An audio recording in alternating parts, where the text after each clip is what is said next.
आज का हमारा टॉपिक होगा आर्टिकल्स।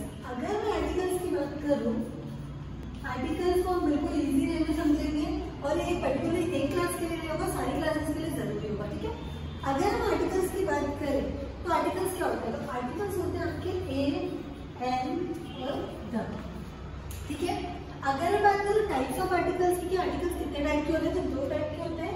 एक होता है आपका डेफिनेट आर्टिकल और एक हो जाएगा हमारा इनडेफिनेट। ठीक है, डेफिनेट आर्टिकल आपको नाम से समझ में आ रहा होगा, जो कि बिल्कुल डेफिनेट हो। ठीक है, तो डेफिनेट क्या हो जाएगा हमारा द।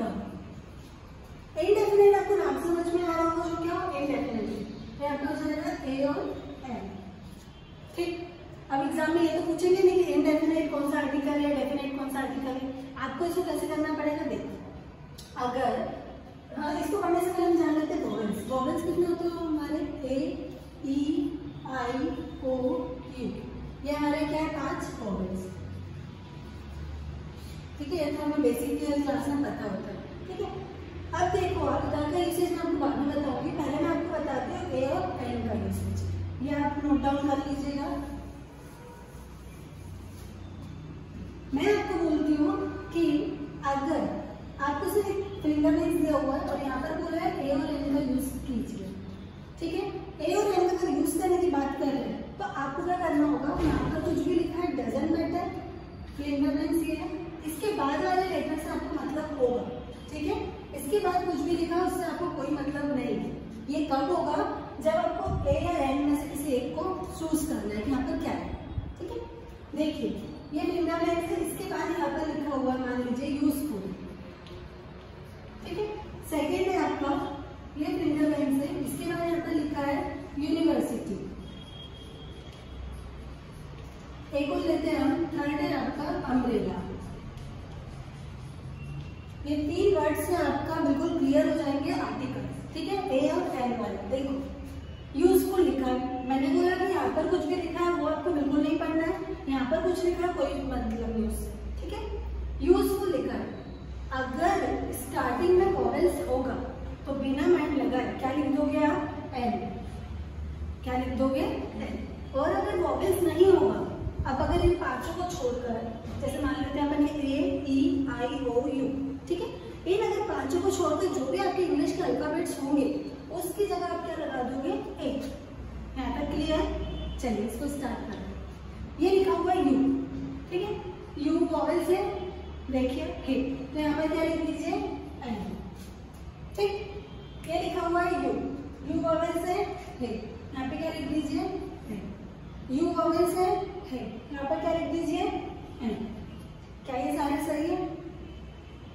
बताइए, क्या ये सारे सही है? बिल्कुल नहीं। आपका देखो सिर्फ ये वाला सही है, दोनों गलत है। कैसे? और ये वाला सही कैसे वो बताते हैं। दिख तो रहा था कि यू है, दिख तो क्या रहा था कि यू है। अगर हम इसको ऐसे पढ़ते यूजफुल, यू पूरा लिखना नहीं आ रहा मत लिखो, कोई मतलब नहीं, फर्स्ट वर्ड से ही मतलब रखो। यू, यह से क्या बनता है? वाई। वाई बना, यह से बारह खड़ी के हिसाब से देखें तो अपन जैसे आ से ए बनता है, ब से बी, इस तरीके से यह से क्या बना? वाई। वाई वोवेल से क्या? बिल्कुल नहीं है, तो यहाँ पर क्या आएगा? ए। क्लियर? कॉन्सेप्ट क्लियर होना बहुत जरूरी है, क्योंकि 1 मार्क्स का एक आता है, ये हर एग्जाम में आएंगे। आपने देखा ही होगा अभी तक हर एग्जाम में आते आर्टिकल तो गलत हो जाते हैं, इसी वजह से कि दिखता तो कुछ और और करता कुछ और। इसकी बात करते हैं यूनिवर्सिटी, ये भी वही हो गया यू। यूनिवर्सिटी बोलते हैं इसको, यूनिवर्सिटी तो नहीं बोलते। तो यू से यह से क्या बनेगा? वाई। वाई वोवेल से नहीं, तो यहाँ पर क्या आएगा? ए।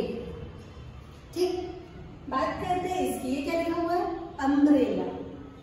इसको पढ़ते हैं अम्ब्रेला, यूम्ब्रेला नहीं पढ़ते। क्या पढ़ते हैं? अम्ब्रेला। तो यहाँ पर हम लिखेंगे अम। ठीक, पूरा नहीं लिख रहे। ठीक है, आज से क्या बनेगा? ए। ए वोवेल से यस बिल्कुल है, यहाँ पर क्या आ जाएगा? एन। होपफुली तीनों वर्ड से आपके क्लियर हो गए होंगे कॉन्सेप्ट। अब बात करते हैं हम एक और लेते हैं। देखो ना, इसको सम अप करें तो सम अप में ये होगा फ्रेंड्स कि अगर वोवेल्स है तो वहां पर क्या आएगा आपका एन। ठीक है, और आप लेटर से नहीं देखोगे, आपको उसको हिंदी में लिखना पड़ेगा, एक छोटा सा जगह ले लेना, छोटी सी वहां पर लिख के लिखना, तब आपकी सही होगी, वरना गलत हो जाएगी ऑप्शंस। ठीक, अब देखो एक और लेटर है, यहाँ पर कुछ लिखा है, यहाँ पर कुछ लिखा है, डजंट मैटर, फिंगर में इसी बात पे लिखा हुआ है यहाँ पर और एक को ले लेते हैं अपन हाउस, एक को ले लेते हैं अपन हाउस। क्या मुझे बता सकते हो यहाँ पर क्या आएगा?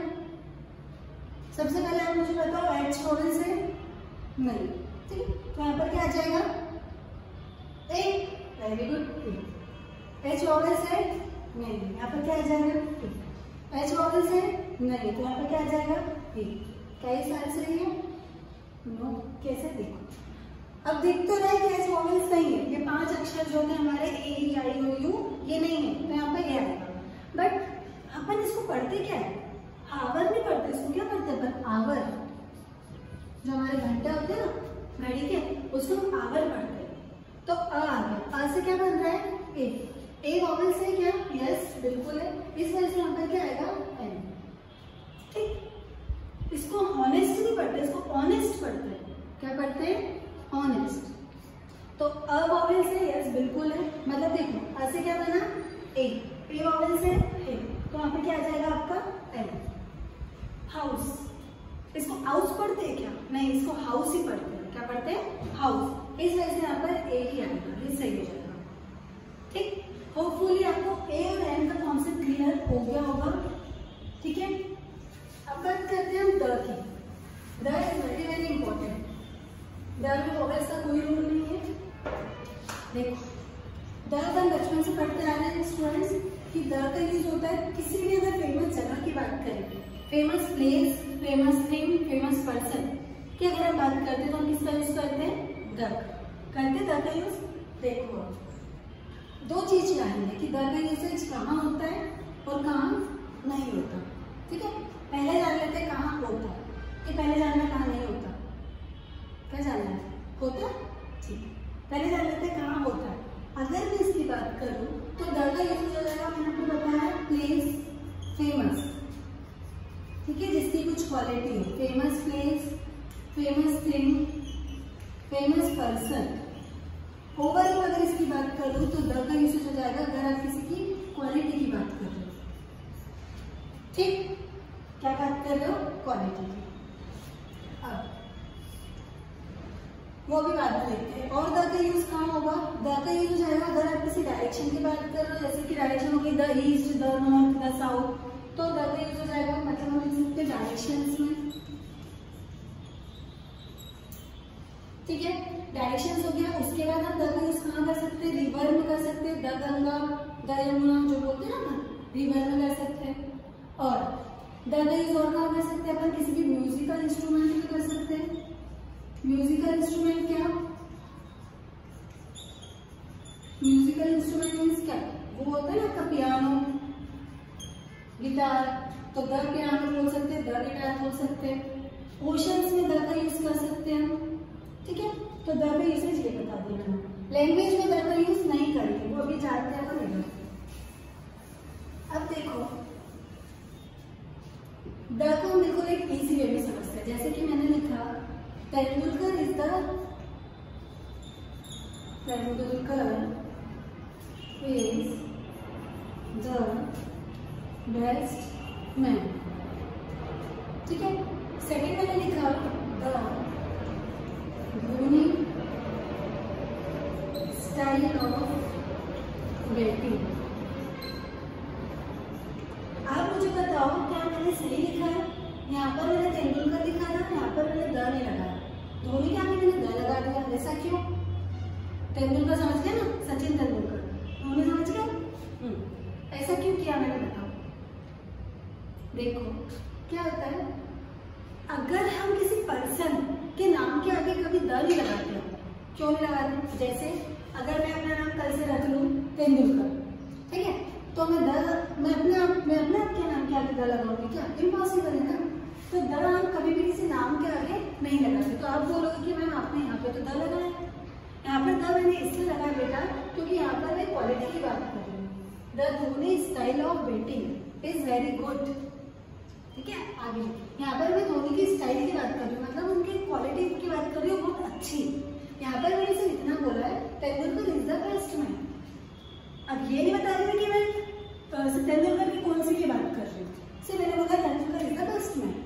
तो तेंदुलकर किसी का भी सरनेम हो सकता है, ऐसा जरूरी नहीं सचिन तेंदुलकर का कल से राहुल तेंदुलकर हो सकता है, ठीक है, राजेश तेंदुलकर हो सकता है, कुछ भी हो सकता है। तो इसके नाम के आगे हम द नहीं लगाएंगे। लेकिन अगर हम किसी की क्वालिटी बता रहे हैं, यहाँ पर भी देखो हमने क्वालिटी बताई कि वो मैन क्या है, बेस्ट मैन, बेस्ट क्या बताइए, क्वालिटी। तो क्वालिटी के आगे क्या लगाएंगे हम, द। समझ में आया? एक बार इसको फिर समाप्त करें। तो अगर आप किसी की क्वालिटी बता रहे हो, क्या बता रहे हो, क्वालिटी, तो आप उसके आगे लगाओगे द। अदरवाइज आप किसी के नेम के आगे द नहीं लगाओगे। यहाँ पर देखो आप स्टाइल की बात कर रहे थे, किसकी स्टाइल की, धोनी की, इसके लिए धोनी के आगे क्या लगाया, द। ठीक, तो द का ये समझ में आया। एक और अगर आप द का ले तो जैसे कि मैंने लिया पीएम मोदी, पीएम नरेंद्र मोदी, ठीक है, इज गोइंग टू एड्रेस, आगे कुछ भी लिखा है डजंट मैटर। लेकिन अगर मैं बात करूं द शिवराज सिंह चौहान, ठीक है। आप मुझे बताओ कि मैंने यहाँ पर द क्यों नहीं लगाया मोदी के आगे, क्या नरेंद्र मोदी, और चले अगर मैंने सिर्फ मोदी लिखा होता तो यह द लगता क्या, बिल्कुल नहीं लगता, क्योंकि मैंने बोला किसी के भी नाम के आगे आप द नहीं लगाओगे जब तक आप उसकी क्वालिटी की बात नहीं कर रहे हो। किसकी बात नहीं कर रहे हो, क्वालिटी की। यहाँ पर अगर मोदी है, मोदी के आगे मैंने पहले स्पेसिफाई कर दिया कि मोदी कौन है, पीएम, तो यहाँ पर द लगेगा क्या, बिल्कुल नहीं लगेगा, द यहाँ पर नहीं लगेगा, क्योंकि मैंने यहाँ पर बिल्कुल क्लियर कर दिया कि मोदी क्या है, पीएम। लेकिन यहाँ पर मैं बोल रही हूँ कि the Shivraj Singh Chouhan is our CM, है ना। यहाँ पर मैं उनकी क्वालिटी बता रही हूँ कि जो शिवराज सिंह चौहान जी है वो हमारे कौन है, सीएम, तो यहाँ पर द लगेगा। अगर मैं सीएम शिवराज सिंह चौहान बोल देती तो द नहीं लगता, क्योंकि मैंने शिवराज सिंह चौहान को पहले ही स्पेसिफाई कर दिया कि वो कौन है, सीएम। समझ में आया कि नहीं आया? होपफुली आपको द का समझ में आ गया होगा बेटा। अब अगर मैं और बात करूँ द की, तो द में आप क्या समझोगे, लैंग्वेज के आगे नहीं आएगा द, कि जैसे कि हम बोलते हैं हिंदी, इंग्लिश, ठीक है, उनके आगे द नहीं आएगा। जैसे मैं बोलूँ my language is the Hindi, होगा क्या, नहीं होगा। मेरी लैंग्वेज हिंदी है तो कल से आपकी हो सकती है इंग्लिश, ठीक है ना, तो द यूज नहीं होगा। और द का यूज कहाँ नहीं होगा, किसी के रेगुलर प्लेस में। रेगुलर प्लेस क्या होगी, स्कूल। हम स्कूल डेली जाते हैं ना, तो रेगुलर हैबिचुअल हो गया कि डेली काम करते हैं, पढ़ाई डेली करते हैं, यस, तो यहाँ पर द का यूज नहीं होगा। लेकिन अगर टेम्पल हम डेली जाते हैं, मान लो तो टेम्पल अगर हम डेली जाते हैं तो वहां पर द का यूज नहीं होगा। लेकिन टेम्पल में अगर कुछ स्पेशल काम हुआ, क्या हुआ, जैसे किसी की शादी हो गई हो, किसी का मर्डर हो गया हो, तो मतलब स्पेशल कुछ हो गया, तो वहां पर द यूज होगा। अदरवाइज अगर आप नॉर्मल बोल रहे हो the temple is very good, doesn't mean, ठीक है। होपफुली आपको द का कॉन्सेप्ट समझ में आ गया होगा, आर्टिकल आपको समझ में आ गए होंगे। Thank you so much friends.